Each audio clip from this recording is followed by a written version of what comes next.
So thank you for joining and welcome to 2026, the Cindy Show. This is a space for SysAid customers and like yourselves to take almost a bit of a break, to pause, to learn, and to sharpen how you work within the platform. So every other week, we'll meet live for a 1 hour session to dive into the real SysAid use cases. I will share best practices and advice. You'll receive hands-on guidance to strengthen your SysAid admin skills, and you'll get questions answered in real time by myself and our chat moderators as well. So just to introduce myself, if there is anyone here that's new, I'm Cindy Civan. I'm SysAid's Senior Director of Customer Success and Growth. And my goal is to my goal is to help you unlock measurable value from SysAid and make it work for your business goals. Okay, so a little bit about me for those of you who don't know. Firstly, it's great. I was recently promoted, so that's really nice. Thank you, Cliff.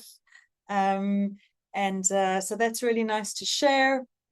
And I was in professional services, and this is why some of these sessions are turning out to be helpful for a lot of you, because you're putting a lot of the things that I've learned in SysAid professional services to practice, and I appreciate all the love that you guys are sharing in the chats. Thank you, thank you, thank you. Okay, so as always, there's a little bit of housekeeping and a bit of an introduction to the agenda. So you're welcome to jump into the conversation at any point using the chat function. I literally have it open on my one side of the screen over here. My team will be here throughout the session to respond, and I'll address questions live whenever possible. And you'll also see, as always, a few quick polls that will pop up during today's session. Your input is incredibly valuable and helps shape future sessions as well. So before we get started, I just want to say thank you to my amazing team for supporting the session behind the scenes, and to all of you for making the time to be here today. I really appreciate it, and I'm super happy to have you with us. So today we're focusing on due dates, timers, and escalation rules. You'll see how to set them up by using best practices with practical examples that you can apply directly in your own environment. And my goal for today is for you to leave this session and to be able to walk away and say, you know, I feel more comfortable with setting up the due dates, timers, and escalation rules. So that is my goal, and I'm going to ask you a poll at the end of the session to see if we've accomplished that. So before we start, though, our very, very first poll, Gavin, if you could please launch it. We were praying to the poll gods right now, because Gavin and I haven't been launching polls really well. So let's see if we can get this right for our first show now. Yes, we got it right. On a scale of 1 to 10, amazing, Gavin. How do you rate your abilities to configure due dates, timers, and escalation rules? On a scale of 1 to 10. We'll keep the poll going for about a minute or so, so please feel free to add. And let's go for, and then I see the 27 have already responded, but I'd be happy to hear and read some of your answers. So then I will know how much you know and how much I can obviously help you with. Okay, I guess that's everyone participating. I'm going to end the poll. And let me see if I can gauge some of the results. Okay. Okay, so some of you, so no one's on a 10, no one that I could see, unless I'm not reading the poll correctly. But it looks like a lot of you are between 3 and 5% if you're rating yourself out of 10. Okay, so you've come to the right show, so that's always a good thing. So great. Okay, so I have a question for all of you, and I know I want this to be engaging, because there's no guest speakers in today's session. So I have a question for all of you, and please, if you could type in the chat, this will also be super helpful. Okay, so What are due dates? What do you understand about due dates? If you don't know, you can even type don't know. So I just want to understand what your understanding is of due dates. If you can type in the chat, that would be great. I don't know. Thank you, Beth. You have not used them. Thanks, Carla. Fred. A time in the future, a task should be done. Okay. I've not used them. The date when the ticket must be completed. Okay. Cliff, you're pretty much spot on. When the ticket should be completed exactly based on SLAs. Okay. Amazing. Okay. So there's a lot of you are spot on and which is great. And some of you aren't spot on, which is also great because that's why I'm here. Okay. All right. So I have another question for you. So we've got 3 questions now before I actually start and get into the swing of things. Thanks, Khaled. That's great. And Amy and Tamara, I appreciate your answers as well. What can you accomplish with timers? Does anyone know? What can you accomplish with timers? Please don't say the time. That's the most obvious. So, and also thank you for being honest as well. If you that you don't know, I appreciate that.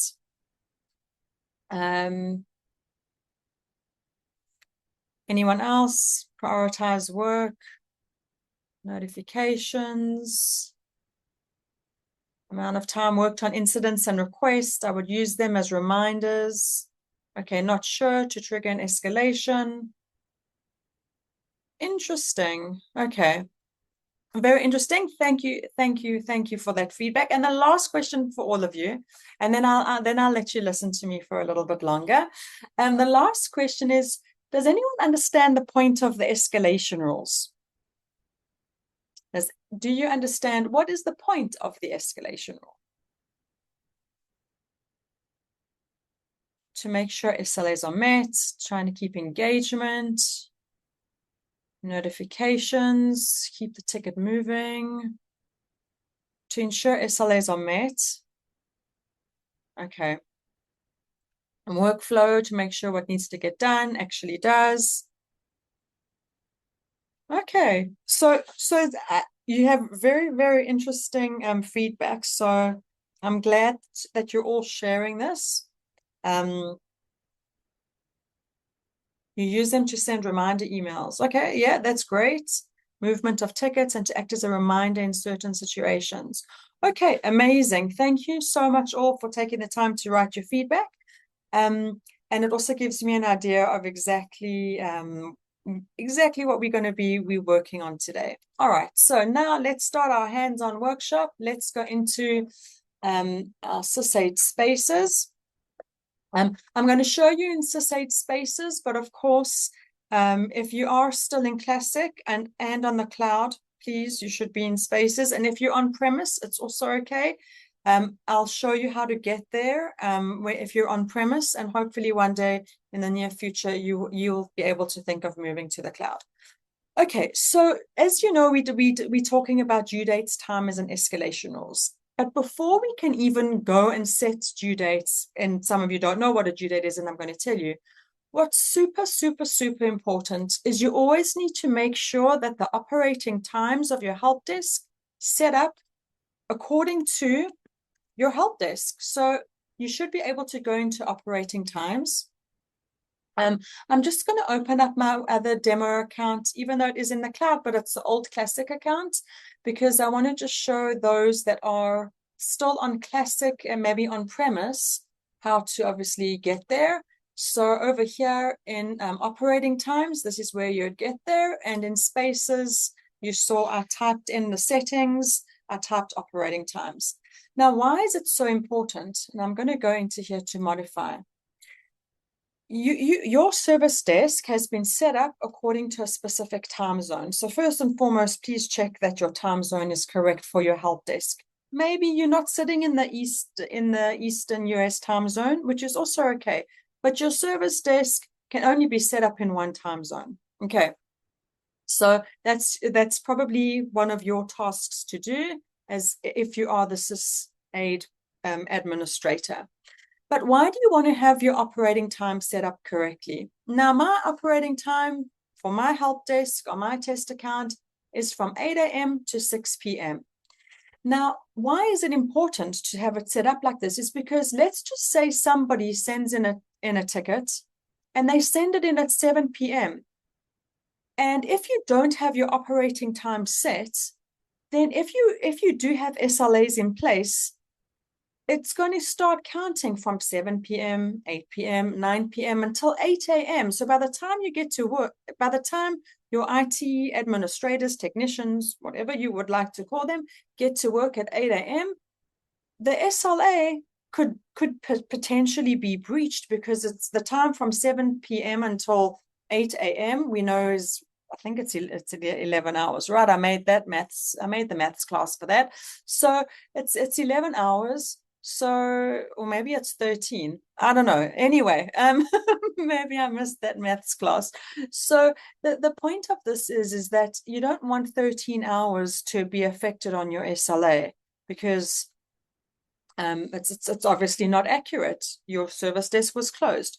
So it's super important is your operating times are set, and your SLAs are set according to your operating times. So if you've got SysAid open and you want to set them right now, set them. Why have we got all of these nones? What is this none? So let's just say, for example, your service desk is open and all of you go on a lunch break at 12 o'clock in the afternoon. So then you would set it from 8 until 12, and then from 1 p.m. until 6 p.m., for example. Again, it's all because of your SLAs. Okay, so let's just do it for 6 p.m. and you can set all of them if you wanted to. And this is, well, I'll just do it for the sake of our exercise, and then don't forget to save it. Okay. Now, another thing just to show you is if you have exclusion dates. Why do you want to have exclusion dates? Because it's the same thing. If it's Christmas, we just had Christmas, and if there's someone that had actually sent in a ticket over Christmas, your SLA for that ticket's already being counted. And when you start looking at reports and dashboards, you're going to see, okay, why does Joe Soap not answering and taking such a long time to answer his tickets? Or why is it taking so long to resolve the ticket?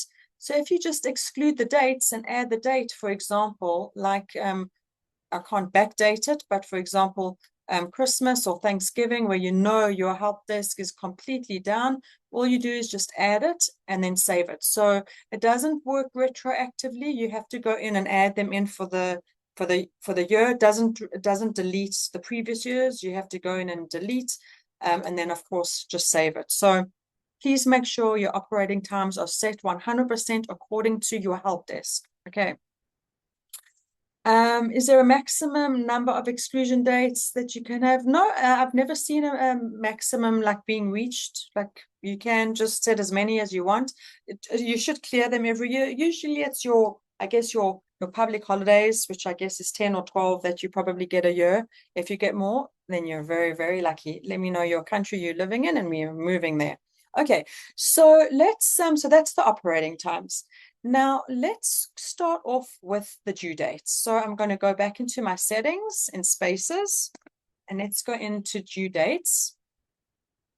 And over here, you're just going to click on due dates, and you're going to see the similar screens. Okay, so what are due dates? Due dates are your SLAs. Now, when I say your SLAs, is how long do you want your tickets to be resolved in? How long do you want, for example, and in SysAid, it's worked out.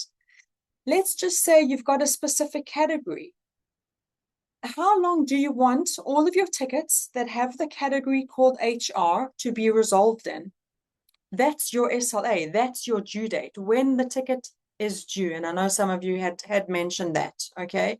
Now, some customers don't have due dates. Maybe you don't have SLAs in place. And that's okay, because not all customers do. But it's a good thing to have in place. Why? Because it helps you identify if there's specific bottlenecks in your help desk.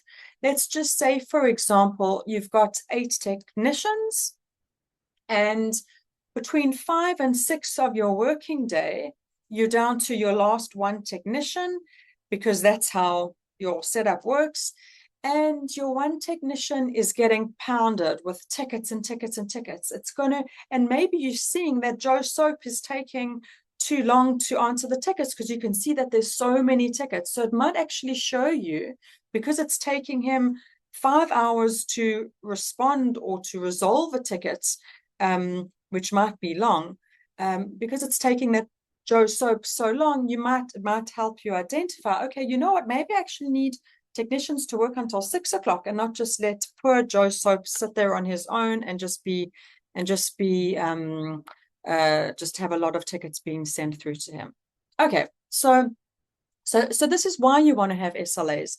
Maybe you want improvements. Maybe you also want to see, for example, and this is for all when you pull reporting, and one of our next Cindy shows is going to actually be on reporting, because maybe you want to see if Mary Kate is taking too many smoke breaks, and she's only, and all of her tickets are past the due date, and she's only resolving 10 tickets, and Joe Soap is resolving 30 tickets, and the poor guy hasn't even left his desk. Okay, so it helps you identify certain things within your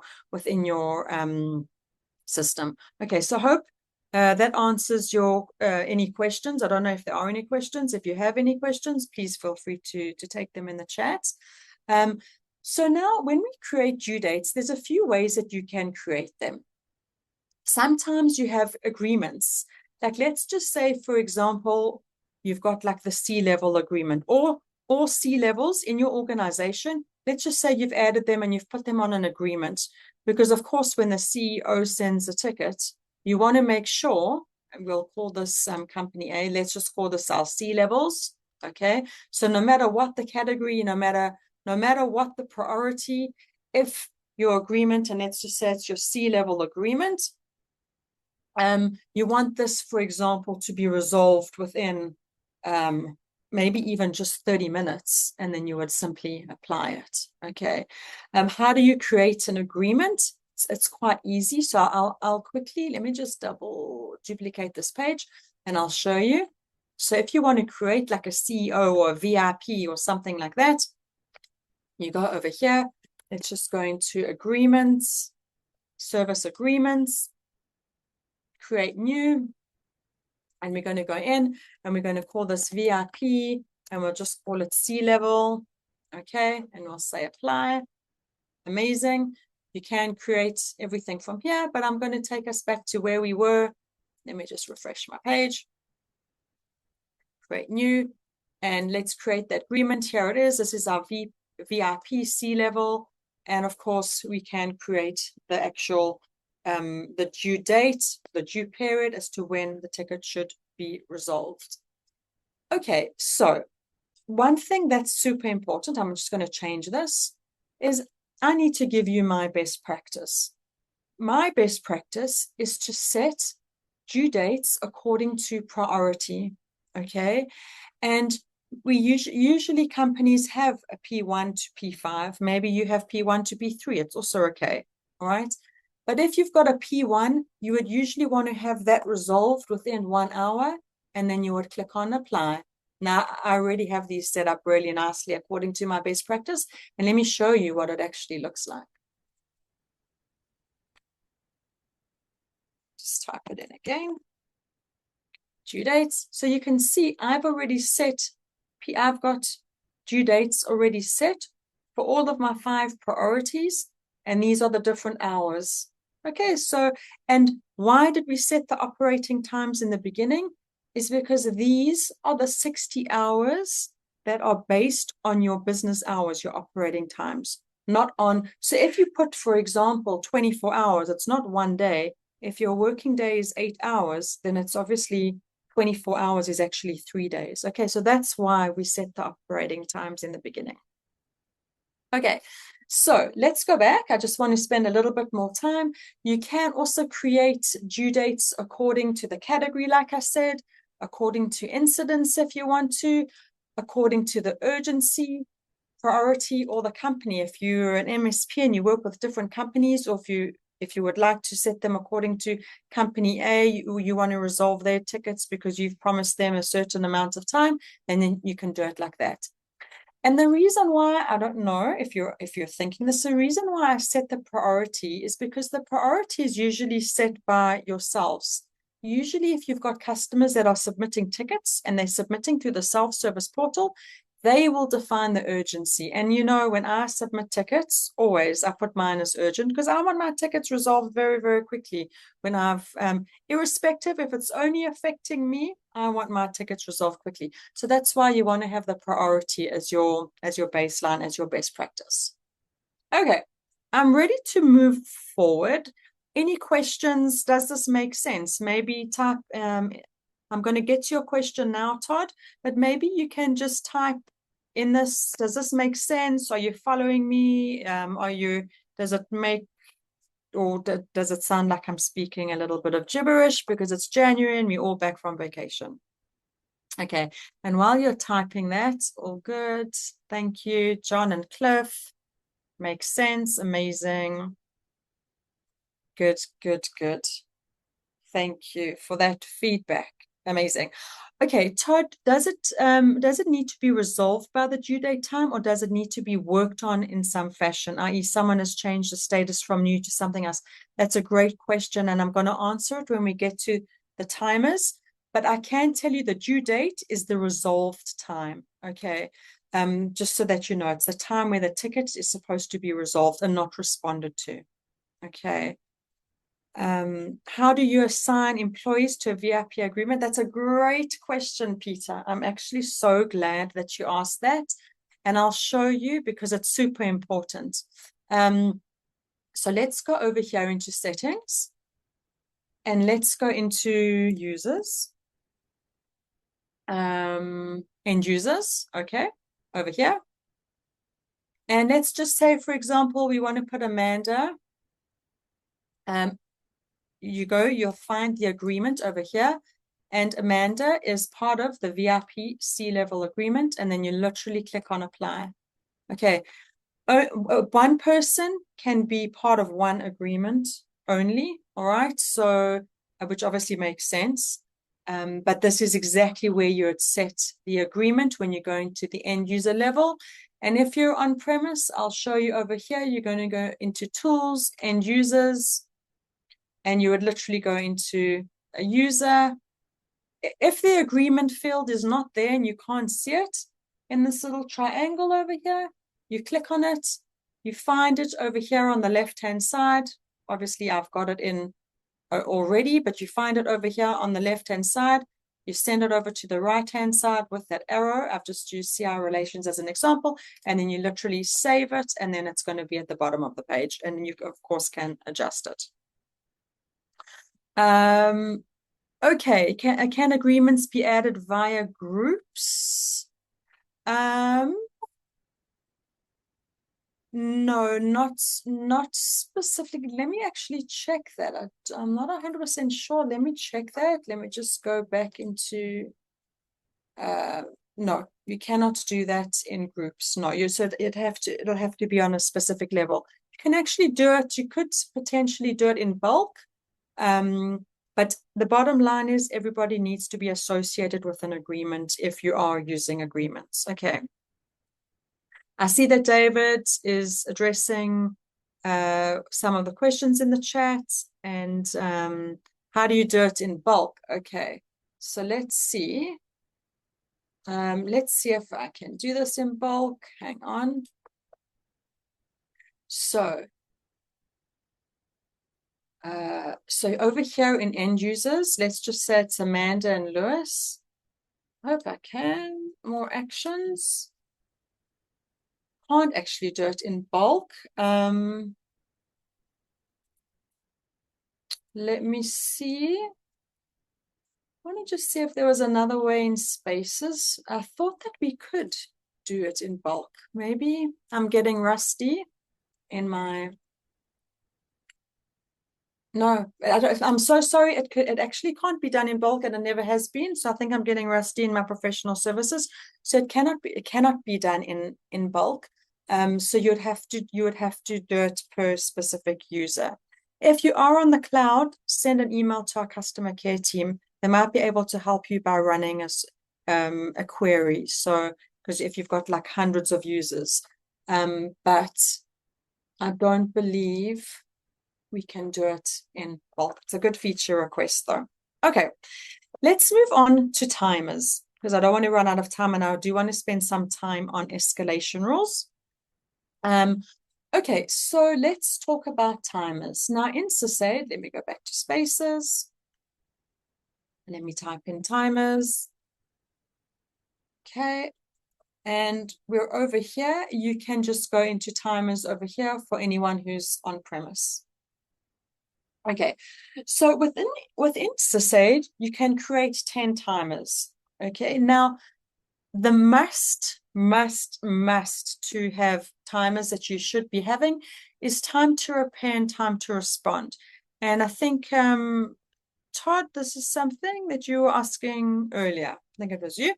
Okay, so time to repair is how long is it taking for the whole ticket from start to finish to be resolved. Okay, so you can call it time to repair or time to resolve.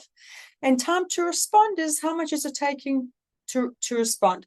Now, why is it important to set these timers? Is because you're going to pull a report and eventually you want to see in the report section, how long is it taking all of your administrators to respond to tickets? Okay, and it always brings me back to Mary Kate. Mary Kate gets a hard time from me. Mary Kate is maybe she's out in the kitchen and she's having lots of tea breaks, standing talking to so many people, and Mary Kate is leaving Joe Soap to do all of the hard work. Okay.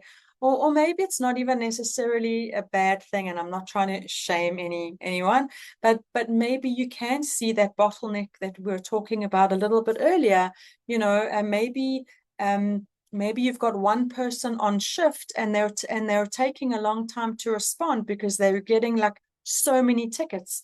So it's an outlier for you because maybe you need to hire more people. Okay, so Mary Kate needs to be put on a pip. Absolutely, Bob. Mary Kate is naughty. Okay, she really needs to be put on a pip. Thank you for the laugh. Let's talk about time to repair and time to respond. So this is how you set the timer, and I'm going to go into it. I have already created it, and we'll also create a timer together. So you'll call it time to repair. I'm going to just change it to time to resolve. I understand time to resolve better. So we're creating it. Then you go into the expression builder. You click on the expression builder, and you're basically saying, like, what is the status of everything that's closed? Because why? Because when it looks at the timer, it's looking for everything that's open. So obviously it can't include, like logically, it can't include the closed status, right? So let's just say the statuses, these are all of your closed statuses. And what about, and I'm sure there's going to be a question coming from my audience today. What about, let's do another name. Joe Soap's brother. Joe Soap's brother, Jim Soap. Jim Soap goes on vacation, and your customer care team, your administrator, has sent Jim an email, and Jim's gone on vacation, and now the ticket is sitting with him. You're waiting for him to reply, but you as an administrator, your SLAs aren't looking good. It looks like the ticket's taking a long time to resolve while the customer's actually on vacation. So you should always hopefully have a status that's where you're waiting for the customer to respond. And I'm sure you guys probably do. So you want it to not include that status waiting on the customer response. You don't want it to be included in your timer because it's like a little bit unfair if someone's gone on vacation and it affects your SLA. Okay, so that's how you would create them, and you can just add another line. Maybe there's another status, and it's usually always dependent on a status. And maybe the status is waiting to be closed. It's another one. Okay. And then you literally create the filter. Always, always, always remember to save it. You can either click on apply or okay, it doesn't matter. And you click, I just usually click on apply. Okay, so let's create, I want to give you some other used cases of timers that are quite popular. And let's just go back there. So the other one is time to respond. It should look something like this. It's basically anything else than new, right? Because when the ticket comes in as new. So anything that's not new is your time to respond. Okay, so this is how you would create it. The status is new. Okay, so it's pretty much anything that's you might be thinking anything that's not new. It's not correct. It's anything that is new. That's how the time gets created, and that's another example. Let's create one together so I can just make sure that you are good on timers. I actually had a customer, I was on a call with a customer the other day, and of course, make sure your timers are enabled, please. It's super, super important. I was actually on a call with a customer the other day, and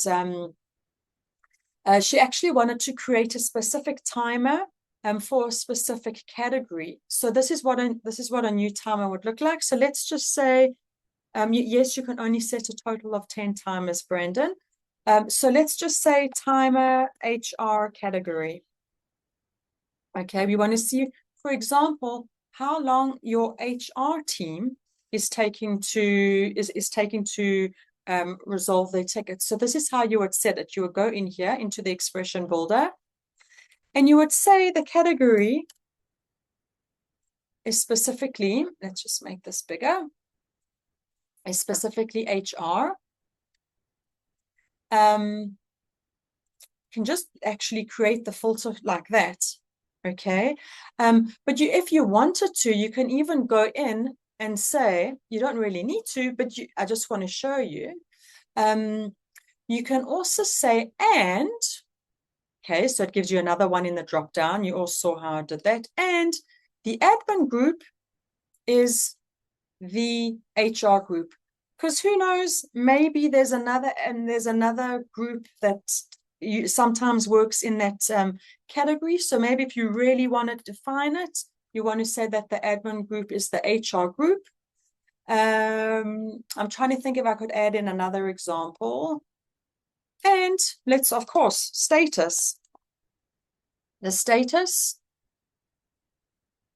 is not closed because we're measuring and we're doing exactly, and the status is not closed, and that's it, because maybe they only use the closed status, and then you create the filter, okay, and then you apply it.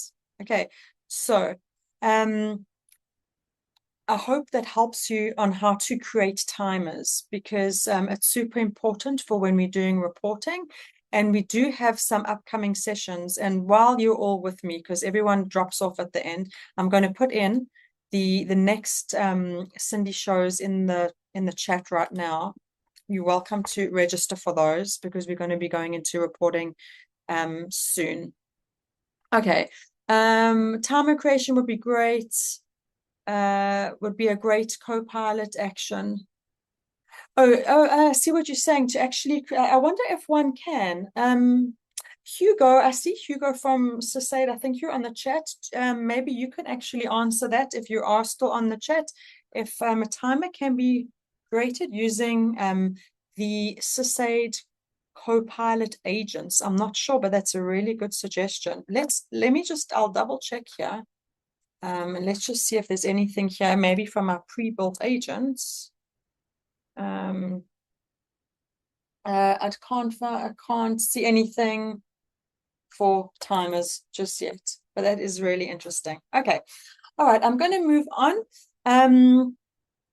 Any questions, guys? Anything else about timers that I haven't gotten to?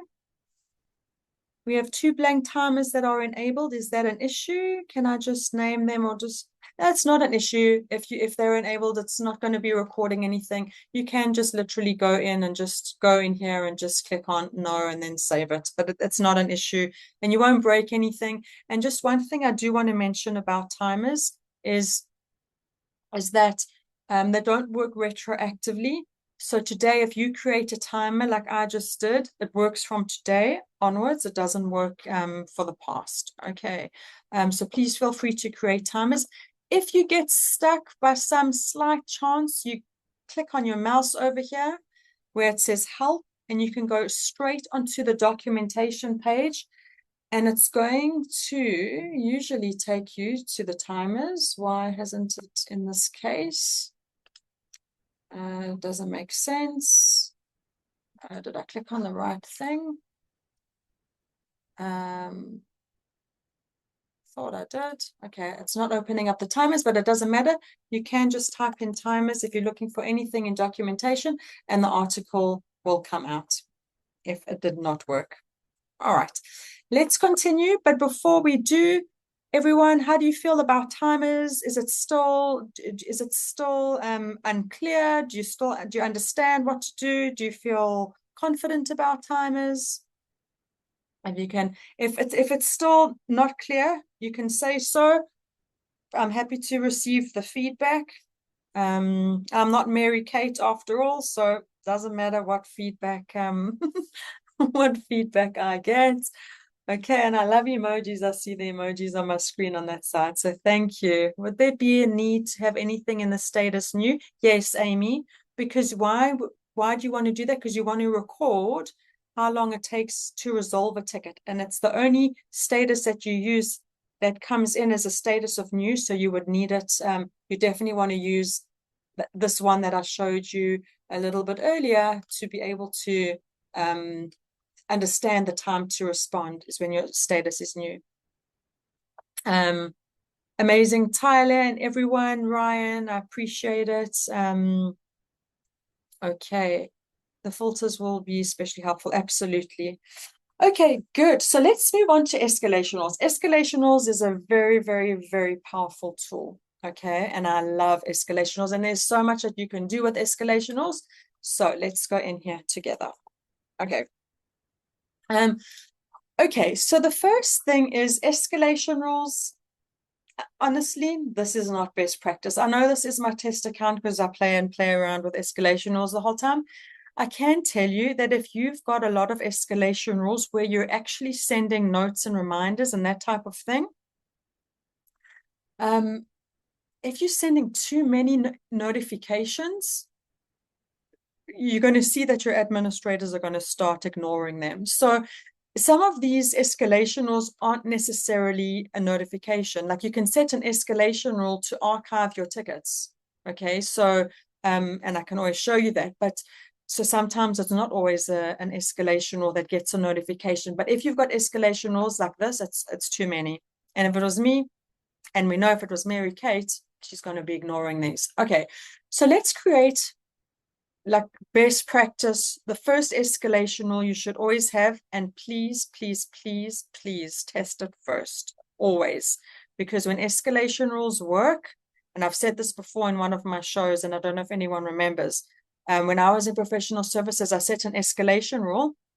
And when they do work, they work very quickly. And I sent like a notification out to like 10,000 users, and it was terrible. So you always want to just test the escalation rule first, make sure that it works, and I'll show you how to do a test. Okay. So first and foremost, the main thing is anything that is SLA breached. What is SLA breached? We created our due date today. So 1 minute after that due date, your SLA is breached. Okay, so we're creating it. Now, it doesn't matter what the agreement is. It doesn't matter what the category is, what the service record type is. The ticket is usually active. Okay, so you'd usually put it in active. You might want to say all for what service record type, or maybe it's just incidents. It's up to how you run your service desk. Okay, so for now, I'll just keep it as an incident. Of course, like I said, the status is active.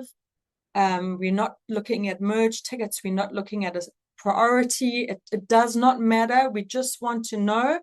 The main thing is if it's been 1 minute past the due date. Okay, so you keep literally everything the same. When you set up escalation rules, you must always have a status in there. Always, always, always. That was my mistake when I sent thousands of notifications. I didn't actually have a status in there. Okay.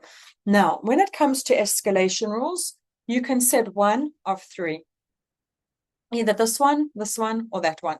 And there's three that you can choose from. Okay. Right now, the one that we're creating is we're escalating it when it's been, I mean, I'm just saying 1 minute, but it could be 5 minutes, 10 minutes. It's up to you. But I like 1 minute because it's 1 minute past the due time. Okay. Now if you've set other timers, there are, where is my other timer that I set? There's lots in this test account. I can't find my timer, but it's not, it was the HR one. For some reason, I'm not finding it here, but there's a long list here. So I'm going to just ignore that for now. But if it's 1 minute past the due time, someone needs to get an escalation. Who do you want to notify? You want to notify the assigned administrator, who we know is Mary Kate, okay? And you also want to let Mary Kate's boss know, who doesn't want to put her on a PIP, to let the direct manager know. Or maybe you want to let the administrator know, and maybe you don't have the direct manager that's pulling into from your Active Directory. Maybe you don't have your direct manager pulling in. So maybe you want to go in here and just find who it should go to. So maybe let's just find, am I in my, let's see if Gal is in the test account. It doesn't matter. We're going to send it to Adelina. Adelina is the person to receive the notification. Okay, so you can always choose a person or people in here to send the notification. And what you can do is you can say over here, the service record has been escalated, or you can say service record is, I always use capital letters, and I'm joking. That's how I demo, but I don't do this. Your service record is in breach. Okay, imagine getting this escalation rule. Okay, and you can obviously type in a message. Why are you not working today? Okay. Of course, I hope you don't send messages like this. I'm just trying to entertain you a little bit today. And I see some laughing emojis, and I always appreciate the laughs. Okay, so why are you not working? Whatever message you want to take, you can send all the details of the service record, because that's what goes into the notification. And because it's 1 minute past the due time, I'm giving it an escalation level of 1. Okay. Thanks, John, for letting me know. Thank you. And I'm going to go into the escalation level soon, but I just want to let you know, it's because it's 1 minute after. It's one of my it's like my first escalation rule. I'm going to give it an escalation level of 1, and then I'm going to add the rule. Okay. Now, how would you do this as a test? Maybe you want to just create a specific status that no one else is using. Like, for example, whichever one in peer review. Okay. No one is using this status, and you can just test it. You can create a test ticket, and then you can actually just do the test with the specific status, so that you can see that the escalation rule is running. Okay, that's what I would do. It's probably the easiest way to do it. Okay, so that's one escalation rule. Okay, and again, I will get into the escalation level soon. I just want to create another escalation rule with you, based on our timers that we learned today. Let's just say, for example, you are very, very driven by your SLAs. You want to make sure, you're the sysadmin, you want to make sure that no ticket for the month of January or February is breached, that you've got very strict SLAs. And if in the case that you do, or even if you just want to show that your SysAid administrators are doing a great job, maybe you want to escalate to them before it's breached. Okay. So maybe you want to let them know, for example, maybe it's just 1 hour before the due time, because remember we set the due date, to let them know, hello, remember me, like, remember 30 minutes, blah, blah, blah. Okay. You want to put that over here, and then you can obviously create the escalation rule. Okay. So that's one of the other things that you can do, is you can create an escalation rule to let the administrator know, or maybe you just want to let the admin group know. Okay. Or maybe it's the group, or maybe it's both. But please, please, please don't overuse these escalation rules, because honestly, people will ignore them, and we can just clear Adelina from this one. And maybe you just want to let the administrator know, and then simply add the rule. Okay, Jeff, thank you for your feedback. I appreciate it. Thank you. Okay, now let's talk a little bit about the escalation level. Does anyone know about the escalation level? It's often a little bit confusing for customers, and I want to explain it to you in this way. Each time an escalation rule runs on a service record, the rules set an escalation level for that service record. Excuse me. An escalation level serves as an upper limit that's used by the escalation rule. So I'm going to give you an example, okay?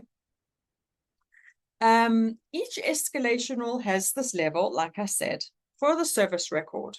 Now, when the escalation rule runs, it updates the service record's escalation level, okay? And that level acts like a ceiling for lower level rules.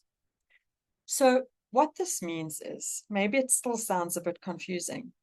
So if a service record has the option to run, has an escalation level of 10, it means it'll run the escalation rule that has a level 1, 2, 3, 4, 5, 6, 7, 8, and 9, or 9. Okay. If the level is 10, it can run all the other 9 rules that are set before that. Okay. But if the rule with the level 10, if it has its ceiling, it can't run any other rules after this. So it might sound a bit confusing, but this is how I add my rules, okay? If I'm creating a rule that's based on 24 hours, and I've got another rule that it's a completely different rule that's based on 1 minute, okay? And maybe I have another escalation rule that's based on 30 minutes, okay? I'm going to make my 1 minute escalation rule have an escalation level of 1. I'm going to make my 30 minutes have an escalation level of 2. I'm going to make my 24-hour rule, okay, have an escalation level of 3. And if I've got a 48-hour escalation rule for whatever reason, I'm going to give it an escalation level 4. So I do it according to like the hours of the rules. Okay, so that's how I would recommend it. That's what I would suggest to you, and that's the best way that I believe to do it, because it can be a little bit confusing. With escalation rules, you can always change the status. Like, let's just say, for example, maybe you have I'm just trying to think of an example. Maybe you want to change, maybe the escalation level is waiting on customer response. They've responded, and maybe they've responded to you on a closed ticket. So maybe you have an escalation rule that is on a closed ticket. You want to maybe change the status to open, if that's what you want to do. So that I just wanted to give you an example of that. Or maybe you've got an escalation rule that's running according to a specific priority 1. Maybe after it's been escalated, you want to then change the priority to priority 5. Okay, so it's such a powerful tool. Let's see if my documentation thing works. If you get stuck, there we go. It worked this time. If you get stuck, just go into the escalation rules if you want a little bit more in depth, but I think I've given you quite in depth. And you can always go to the documentation that we have. Okay. Tamara, you've said, okay, I see Mark is helping you, which is great. I just want to see if there's any other questions. I know this is pretty much the majority of what we've done today. While we're seeing if there's any questions, I would like to launch our second poll, please, Gavin. And I would really love your feedback. And the second poll is, was there anything you felt that was lacking in today's session? I would love to launch the poll. Gavin, if you are still there, thank you, Jeff, for your feedback. It's much appreciated. I don't see the poll being launched. Let me see if I can do it. Oh, there we go. No, it's not the right poll. Hang on a second. Let's see if it's this one.